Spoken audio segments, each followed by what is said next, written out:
Hey there, folks. I'm Mark from Spectrum Pulse, and today we have from Drake, For All the Dogs. I'm tempted to spend most of my time here talking about expectations and backlash with this album, because I think, especially off of Her Loss, which I thought was dreadful but clearly worked for its target audience, folks saw this project as Drake returning to making the hard rap album he has been teasing, lean more into hip-hop, make an album for the boys. So when the album opted for a lot more polished production with guest stars friendly to radio and a fair amount of R&B, the buzz has felt more mixed this time, even though it's going to do insane chart numbers, because Drake's pipeline into owning streaming has been entrenched for years. The system is absolutely built to work to his advantage. I think that's what frustrates so many of his older fans, in that he's got all of this institutional power and wealth and could make a more interesting or layered album, and instead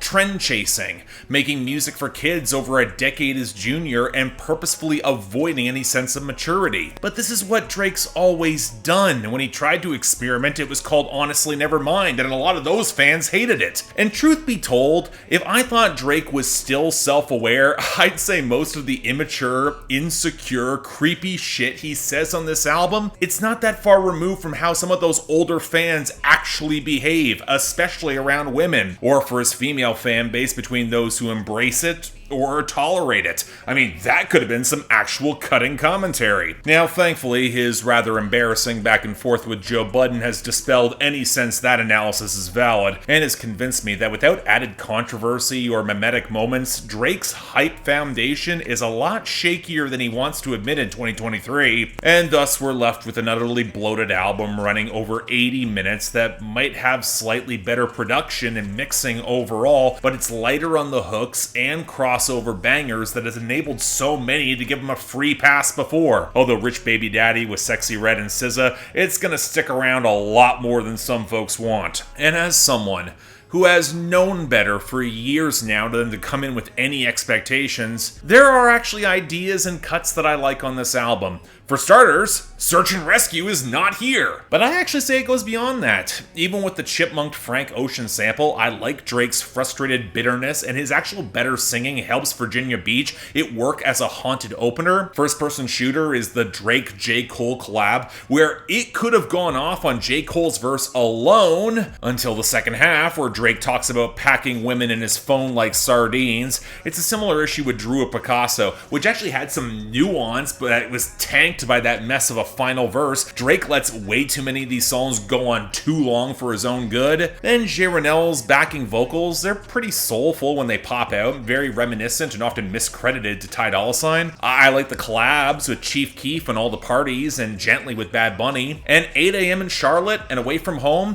they've got some of that lyrical density and fragments of personality and insight that I think the old fans wanted. But on the flip side, you've got the overlong and mostly embarrassing pettiness of the sample in the middle of Calling For You that feels like a Her Loss leftover, especially with 21 Savage here. You have the bass-heavy threats that are not remotely convincing, that has him thinking that sampling Scarface is original, and it's at its absolute worst with the Yeat collab I Don't Give a Fuck with the truly abysmal squonking rage beat. And whenever Drake tries to get all raspy and imitate Playboi Carti, he does not have the energy to really pull it off. And while this album is stacked to the brim with so many indefensibly corny lines, that's gonna take all a Billboard breakdown for me to churn through them. Members Only with Party Next Door and that grainy, glassy beat, some of the absolute worst. And you know, while there's been a lot that's been made by some critics about the now just flagrant misogyny across this album, of which I say, where the fuck were all of you since 2015, or especially the nattier that came with it on Her Loss? This is nearly a decade away from being anything new. I think what's more telling is how basic,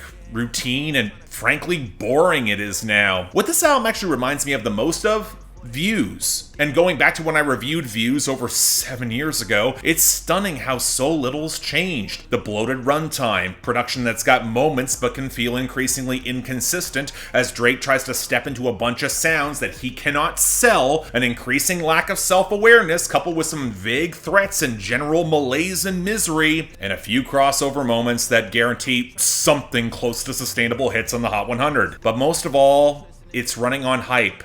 and it can't pay it off. But it's still gonna do numbers because this feeds the baseline status quo and all the systems that run underneath it. Why would you fuck with the formula if he's gonna be branded as the villain anyway? Now, for what it's worth, I believe Drake entirely that he says that he wants to take a break away from music, and he should spend time with Adonis, be a proper father. Maybe more experiences could help him grow the fuck up and find more things to say. But as for this, I don't hate it as much as I do Her Loss. I can't put it among his absolute worst albums. But also like Views, it's mediocre at best. I think this is completely inessential in 2023. And I guess we should probably thank him later that Drake did not call this For All the Bitches, because for every sense of the word, feels like a more apt title.